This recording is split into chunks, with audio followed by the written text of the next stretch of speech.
She walked into the most famous department store in the world carrying a jar of face cream and a refusal to take no for an answer. It was 1948, Saks Fifth Avenue on Fifth Avenue in Manhattan. The kind of place where the doorman wore white gloves and the perfume counter alone moved more product in a day than most stores sold in a month.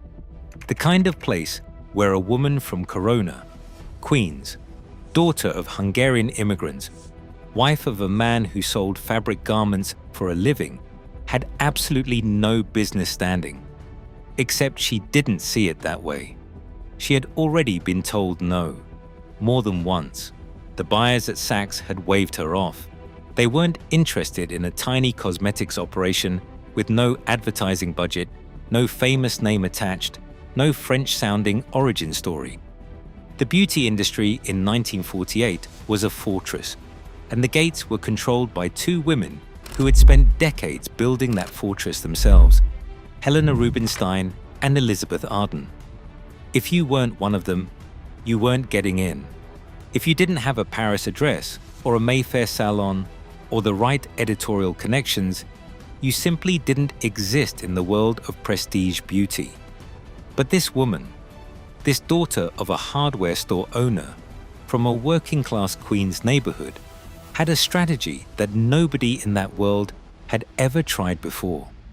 And on the day she finally got her foot through the door at Saks, she was about to prove that she understood something about women and beauty and the act of selling that every expert in the industry had completely missed. She would sell $400 worth of product in the first 2 days, in 1948, from a single counter, in a market that had spent years telling her she didn't belong. Her name was Josephine Esther Mensa. The world would come to know her as Estée Lauder, and the story of how a poor girl from Queens built one of the most powerful beauty empires in history, not by playing by the rules, but by rewriting them entirely, is one of the most extraordinary business stories America has ever produced. Corona, Queens, in the early 1900s, was not a place that bred billionaires. It was a neighborhood of immigrants and strivers, of people who had crossed oceans with almost nothing and were now trying to build something from whatever was left after rent. The streets were crowded, the apartments were small, the dreams were large but practical, a better job, a house, enough food for the children, not empires. Max Mensa, Estée's father, had come from what is now Bratislava, Slovakia. Her mother, Rose Schatz, had come from Hungary, from the town of Sátoraljaújhely near the border. They were part of the great wave of Eastern European Jewish immigration that poured through Ellis Island at the turn of the century. People who arrived with Old World skills and New World ambitions, who found work in shops and factories and did what immigrants have always done, adapted, endured, and built. Max ran a hardware store in Corona. It was the anchor of the family's life, the thing that kept the rent paid and food on the table for Estée and her 8 siblings. 9 children in a household that ran on the margins of working-class stability. Every child helped in the store. Estée, when she was old enough to stand at the counter, stood there and watched her father with the kind of attention most children do not give their parents. She watched how he spoke to people, how he listened before he answered, how he made every person who walked through that door feel like the most important customer he had seen that day, even if they were only buying a handful of nails. There was a gift in it, the ability to make someone feel genuinely attended to in the space of a commercial transaction. She absorbed that gift without knowing she was absorbing it. She was learning the fundamental art of selling before she knew such a thing had a name. But Estée had a problem with the hardware store.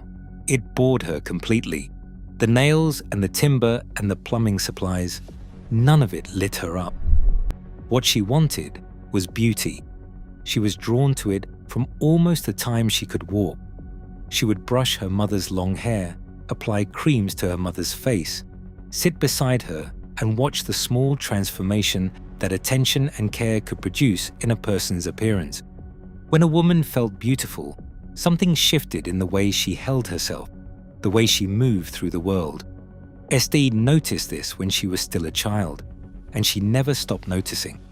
Her mother, Rose, was a woman of old-world grace, Hungarian in bearing, precise in her habits, particular about her appearance in the way that European women of that era were taught to be particular. She understood that attention to one's appearance was not vanity, it was self-respect. That lesson, absorbed from a mother who never explicitly taught it, became the philosophical foundation of everything her youngest daughter would build. Her childhood dream, Estée would say in later interviews, was to become an actress. Her name in lights, flowers, handsome men. Corona, Queens did not offer much of that, but it offered something almost as valuable. It offered Uncle John. Dr. John Schatz was Rose Mentzer's brother. He was a chemist who ran a modest operation called New Way Laboratories.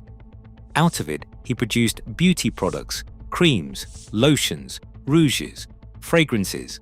He was not wealthy, he was not famous, but when he pulled out his pots and burners and began mixing his formulas, something happened in the room that the young Estée found completely riveting. A kind of alchemy. She had found her calling, and she had found the teacher who would help her answer it. Schatz taught her everything. The chemistry behind a skin cream, why certain oils worked, how emulsifiers held a formula together, what determined whether a product felt luxurious on the skin or left behind an unwanted residue. He taught her how to do a proper facial massage, how to cleanse skin correctly, why the ritual of application mattered as much as the formula itself. He taught her to name products with intention: super rich all-purpose cream, Dr. Schatz's Viennese cream, names that promised something before a woman even opened the jar. He gave her what no formal education could have provided: the language of beauty and the confidence to speak it. She absorbed all of it, because she already understood something her uncle hadn't taught her, something she had carried from her father's hardware store. Women didn't just want a cream, they wanted to feel seen. They wanted someone to lean in close and say, "You deserve this. You are worth this care. This moment is for you." She had understood that her whole life. Now she had the products to express it. She started selling her uncle's products while still a teenager. She didn't hand a jar over and move on. She opened the jar. She put the cream on their face herself. She showed how to use it, explained why it worked, demonstrated the difference it made. Every transaction became an experience. Every sale became the beginning of a relationship. The beauty industry, even in those early years, was fundamentally a sales business. But nobody sold quite like this. The first real commercial breakthrough came at a hair salon in New York. Estée was getting her own hair done at a place called the House of Ash Blondes when the owner, Florence Morris, noticed something. Estée's skin was remarkable. Not naturally remarkable, but tended to remarkable. The kind of skin that comes from knowing exactly what to apply and how. Morris asked about it. Estée told her about the creams. And then she did what she would spend the rest of her life doing. She came back to that salon with 4 of her uncle's products and demonstrated them right there on the salon floor. She touched the faces of the women in those chairs, gave each one a moment of real focused attention. Morris was so impressed she offered Estée counter space at the salon, a tiny foothold, an almost invisible beginning. But Estée Lauder was the kind of woman who could build an empire from a foothold given enough time and enough belief. On January 15, 1930, Estée married Joseph Lauder. They would later change the name to Lauder. He was a businessman who believed in her work and was willing to stand fully beside her in building it. Their son Leonard was born in March 1933. Even with a young child at home, Estée did not stop. She expanded to beach clubs and resorts. One account became two became several. The circle of women who knew her name kept growing, but the marriage was under strain the outside world couldn't see. In 1939, Estée and Joseph divorced. She has said she married young and thought she had missed something, that life had more to offer than the life she was living. She moved to Florida for a time. She kept working, kept putting her products on people's faces, kept believing in what she was building. But the partnership that was the structural heart of the enterprise had been broken.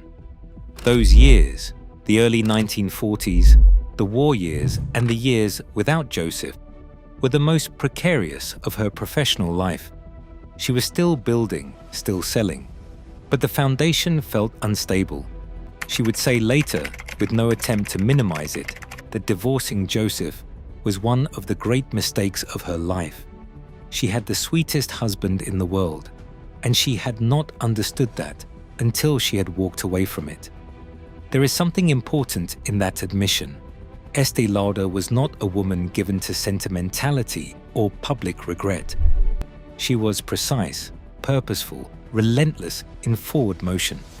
So when she said she had thrown away the sweetest husband in the world, she meant it as a statement of fact, not a performance of humility.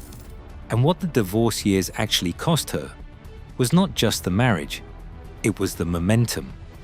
The sense that the thing she had been building had a structural center, a partnership, a second person who cared about it as much as she did. Without Joseph, the company was still moving, but it felt incomplete, like a sentence without its final word. When they remarried in 1942, that completeness returned. And the 5 years between 1942 and 1946, years of reformulating, of expanding the salon accounts, of refining the demonstration techniques that would eventually move those Saks buyers, were years of preparation for the breakthrough that was coming. The drought had made the roots grow deeper. In 1942, she remarried Joseph Lauder, and with that reunion, the company took its permanent shape. The official incorporation came in 1946. Estée Lauder Cosmetics had offices at 501 Madison Avenue. 4 products, 2 people. The kitchen of a former restaurant as a production floor.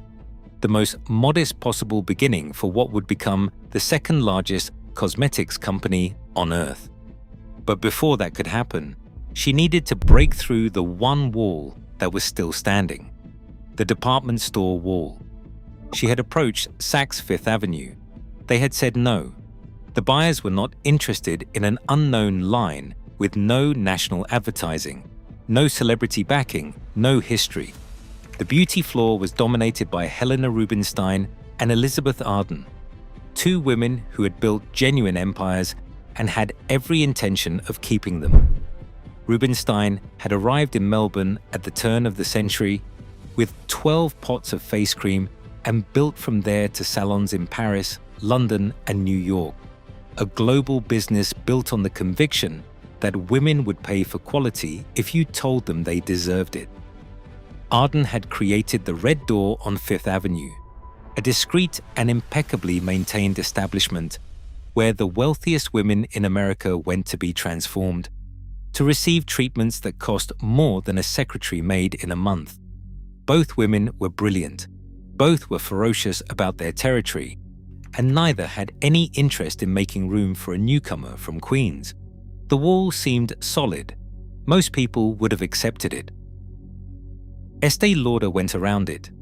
In 1947, she attended a charity luncheon at a good address in Manhattan. At the luncheon, she did what she had done at every salon and beach club she had ever visited. She opened her bag. She took out her products. And she began, in the middle of a formal lunch, touching up faces, not offering, doing. There is a crucial difference. She did not say, "Would anyone like to try something?" She leaned forward. Her hands were already moving. The woman across from her felt something on her skin she had not expected to feel at a charity luncheon. and the women at the table were watching, and the whispers were beginning. Word spread the way genuine word of mouth always spreads, with the credibility of something that actually works. Women called other women, and somewhere in those calls, people started phoning Saks Fifth Avenue. Customers, by name, asking for Estée Lauder products. The buyers heard those calls.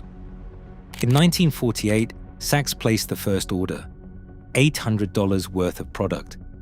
In 2 days, the counter was bare and the phone was still ringing. The door was open. Now Estée did something no one in American beauty retail had done at scale before. She gave things away. When a customer bought a product at the Saks counter, Estée included a complimentary sample of something else, a small pot of cream, a teaspoon of a new fragrance, just enough for a woman to feel it, fall in love with it, and come back for more. It was an outrageous idea in 1948. Every accountant would have told her she was giving money away. Every conventional competitor would have told her she was undermining her own margins. But Estée Lauder had spent years watching what happened when a woman felt something on her skin for the first time. She knew the product made the argument better than any advertisement could. You just had to get it close enough. The gift with purchase, now the universal tactic of the global beauty industry, deployed by every brand at every counter on Earth, was Estée Lauder's invention. She built it from instinct and from love, not from a business school classroom. The competitors noticed. How could they not? Helena Rubinstein, who had built her own empire on the conviction that luxury must remain exclusive to retain its meaning, watched what Estée Lauder was doing at the Saks counter and did not quite believe it. Elizabeth Arden, who ran her salons like temples. You paid for admission, you paid for the treatment, you paid for the privilege of being seen at the red door. She had no conceptual framework for giving anything away. Their model was aspiration through scarcity. Estée's model was aspiration through access. And the women shopping at Saks Fifth Avenue in 1948 and 1949 were telling anyone who would listen which model they preferred. "I have never worked a day in my life without selling," she said. "If I believe in something, I sell it, and I sell it hard." She believed with a ferocity that overcame every obstacle placed in front of her. The rejections, the divorce, the lean wartime years, the gatekeepers who had decided she did not belong. She had kept going through all of it because she could not imagine not going. The alternative, settling for less than what she knew was possible, was simply not an option she recognized. Now, with Saks behind her and the orders growing, the next transformation was coming. And it would arrive in 1953 in a warm spice bottle that women across America were about to pour into their bathwater and never stop buying. Youth Dew changed everything. Estée had been watching the European perfume market and noticing how women used fragrance, or more precisely, how little they used it. In 1953, a bottle of French perfume was a precious commodity. Women applied it by the drop. They saved it for evenings out, for special occasions. Most women received perfume as a gift from men. They rarely bought it for themselves. The ritual was constrained, rationed, hedged about with propriety and price. Estée Lauder saw an opening hiding inside that constraint. Youth Dew was positioned as a bath oil. That was the genius. Not a perfume, a bath oil.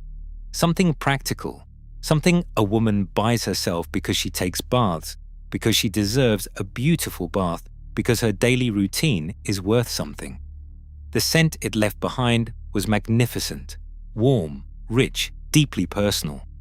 And it cost a fraction of the French alternatives.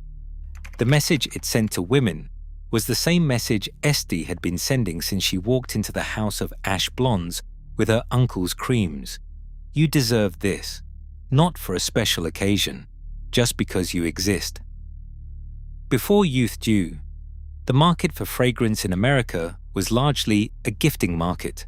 Men bought perfume for women on birthdays and anniversaries. A woman buying perfume for herself was almost transgressive, almost extravagant. Estée, who had been watching what women actually wanted for decades, saw this as an enormous missed opportunity. Women wanted fragrance. They wanted to smell beautiful in their own homes, in their own bathwater, on their own schedule. They just needed permission. Youth Dew, framed as a bath oil rather than a perfume, gave them that permission in the most practical possible way. And the response was unlike anything the industry had seen. In its first year, Youth Dew sold 50,000 bottles. By 1984, that figure had climbed to 150 million annually. One product, one insight about how women actually wanted to use fragrance. 150 million bottles a year. The financial impact of Youth Dew was immediate and transformative, but the cultural impact was almost more significant. It changed what women believed they were allowed to want. It suggested, gently, practically, in a brown glass bottle with a modest price tag, that daily pleasure was not an indulgence. That smelling beautiful in your own bathroom, in your own home, on a Tuesday morning, was not a luxury. It was something you deserved. Estée Lauder had been saying this with her hands, one face at a time, for 20 years. Youth Dew let her say it to millions of women at once. It also created the template for every fragrance launch the company would ever do. The lesson was simple. Understand what women actually want, not what the industry assumes they want. Then, build the product around that truth. Price it accessibly enough that women can buy it for themselves, and let the scent make the argument. Every fragrance that followed, every flanker, every new launch, every limited edition, was built on the foundation that Youth Dew had laid. The revenue gave the company real capital for the first time. Capital to expand, capital to cross the Atlantic and do something no American cosmetics brand had convincingly managed before. In 1960, Estée Lauder established her first international account at Harrods in London. It was one of the most prestigious department stores on earth and the gateway to a European market that had always considered itself the world authority on beauty. She walked in with her numbers and her products and her absolute conviction. Harrods said yes. In 1961, Hong Kong, then Canada, Germany, the Netherlands. The Lauder model combined impeccable presentation, personal service, the gift with purchase, and the genuine belief that women everywhere deserved the best. It translated across every cultural boundary it encountered because it was built on something more fundamental than culture. She had learned this from her father's hardware store, from her uncle's kitchen, and from 20 years of putting creams on women's faces in Queen's salons, Catskills beach clubs, and Manhattan charity luncheons. She had learned it from every woman who had sat in front of her and felt something shift in her skin, in her posture, in the quiet way she looked at herself afterward. Beauty was not a cultural preference. The desire to feel cared for, to feel worth caring for, was universal. Estée Lauder had built a business on that truth. Now the truth was traveling. The international expansion also revealed something about the brand that Estée had always known, but that now became visible to the wider business world. The Estée Lauder name was not just a product line. It was a promise that what was inside the gold cap bottle had been made with the same care that a person applied when they truly believed the recipient deserved the best. That brand promise was not the result of an advertising campaign. It was the result of Estée herself having touched so many faces for so many years with such genuine conviction that the belief had become part of the product's identity. You cannot manufacture that. You can only live it until it becomes real. Back home, the portfolio was expanding with the same ambition. In 1964, they launched Aramis, a men's grooming line at a time when men's grooming barely existed as a prestige retail category. In 1968, Clinique, the first scientifically formulated, dermatologist-guided, allergy-tested cosmetic line in history, was launched. Clinique was a brand within a brand, eventually a global powerhouse in its own right, serving a customer who wanted the authority of science alongside the pleasure of luxury beauty. In January 1978, the French government awarded Estée the Chevalier class of the Legion of Honor. She was the first woman to receive it. The nation that had always believed it owned the world's authority on fragrance and beauty honored the woman from Corona, Queens, with its highest civilian distinction. In 1973, Estée stepped back from day-to-day operations and handed the company to her son Leonard. She remained chairman of the board. She remained Estée Lauder, which by then was not just a name, but a living standard, a presence that shaped every decision the company made. Leonard ran it with his mother's conviction and a rigorous business mind, laying the groundwork for the transformation decade of the 1990s. Estée herself remained a presence at the company even after she stepped back, not in a ceremonial way, but in the way that founders remain present when the culture of a company is genuinely their own. She attended product launches. She gave her opinion on packaging. She continued to appear at events where her name opened rooms that nothing else could open. She had spent decades building a reputation so precise and so personal that it functioned as its own kind of currency, not the currency of celebrity, but the currency of trust. Women who had used her products for years felt, without quite being able to articulate it, that Estée Lauder the person stood behind every jar. That sense of personal guarantee was something no acquisition, no IPO, no management change could manufacture. It had to be inherited, and Leonard had inherited it. In November 1995, the Estée Lauder companies went public on the New York Stock Exchange at $26 a share. The valuation was approximately $2 billion. For a company started in a restaurant kitchen with 4 products and 2 people, the number was almost impossible to comprehend. But the family kept control, with 38% of equity and 86% of voting rights. A deliberate structure, the direct expression of something Estée had always believed, that the company's values could only be protected by people with something genuinely personal at stake in them.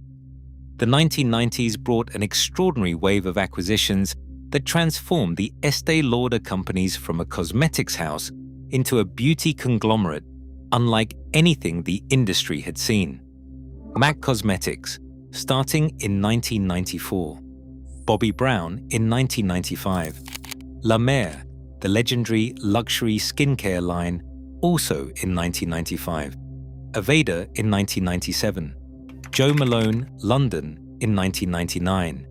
Each one was brought into the family with the same care that had been applied to every jar and every formula since the beginning. Estée Lauder died on April 24, 2004, at her home in Manhattan. She was 95 years old. In that final year, she received the Presidential Medal of Freedom, the highest civilian honor the United States can bestow. She had been named to Time magazine's list of the 20 most influential business geniuses of the 20th century. She was the only woman on the list. She had received the French Legion of Honor, an entry into the Junior Achievement U.S. Business Hall of Fame. Recognition came from governments and institutions that had not existed when she stood behind her father's hardware counter in Queens. None of those honors fully capture what she did. Today, the Estée Lauder companies employs more than 57,000 people in more than 150 countries. Its brand portfolio includes La Mer, Clinique, Emac, Tom Ford Beauty, Jo Malone London, Bobbi Brown, Aveda, Origins, and dozens more. Annual revenue exceeds $14 billion. The Lauder family still controls it. William P. Lauder serves as executive chairman. Erin Lauder has built her own brand under that same roof. A third generation of Lauders keeps the spirit of a Corona immigrant's daughter alive in every decision the company makes. In 1992, Estée's daughter-in-law, Evelyn Lauder, co-created the Pink Ribbon for breast cancer awareness. The campaign has since raised more than $89 million for research and education worldwide. The company that started with 4 face creams and one woman's refusal to be turned away is now one of the largest corporate supporters of breast cancer research on Earth. The business became the cause. The brand became something much larger than beauty. And that expansion into philanthropy was not incidental to what Estée Lauder had built. It was the logical continuation of it. The company had always been, at its deepest level, about women feeling that they mattered, that they were worth care, worth attention, worth the best that was available to them. Funding breast cancer research was that same belief expressed at the highest possible scale. If women deserve to feel beautiful, they also deserve to be healthy. If they deserve the best product on the market, they deserve the best science the world can produce. Evelyn Lauder understood that perfectly. She had married into a family that had spent 50 years acting on it. She once said, "Touch your customer, and you're halfway there. Not market to them, not advertise at them. Touch them." The physicality of it, the intimacy of it, the belief built over a lifetime of literal hands on literal faces, that the relationship between a woman and what she puts on her face is not a transaction. It is personal. It requires real presence, genuine attention, the sincere conviction that the person in front of you deserves your absolute best. She learned that in her father's hardware store in Corona, watching him make every customer feel like the most important person in the room. She refined it in her uncle's kitchen, mixing formulas that smelled like possibilities. She proved it at a charity luncheon in 1947, when she leaned across a table and touched a stranger's face and watched the phone calls to Saks begin the very next morning. 1 call became 10, 10 became 100. The no became a yes, and the yes became Harrods, and Harrods became 150 countries, and the jar of face cream from a converted restaurant kitchen became one of the most recognized brands in the world, still controlled by the family of the woman who mixed the first batch. She was the daughter of immigrants who crossed an ocean with nothing and built a hardware store. She was a woman in an industry controlled by 2 other women who had every intention of keeping her out. She was told no by buyers, by a market, by a world that had already decided who belonged in luxury beauty and who didn't. She disagreed, quietly, persistently, with her hands on people's faces and a certainty about the work that never wavered. She said, "I never dreamed about success. I worked for it." She worked for it in her father's store in Corona. She worked for it in her uncle's kitchen in Queens. She worked for it at beach clubs and beauty parlors and charity luncheons and department store counters on 3 continents. She worked for it through a marriage that broke and mended and held. She worked for it through a divorce that cost her years and through the reunion that cost her nothing and gave her everything back. She worked for it through every buyer who said no and every woman who said yes, thank you, I'll take 2. She worked for it through World War II and through the post-war boom and through the arrival of television advertising and through every shift in the industry that came to find her already ahead of it, already in the room, already touching someone's face. She worked for it until the whole world smelled like her. And it still does.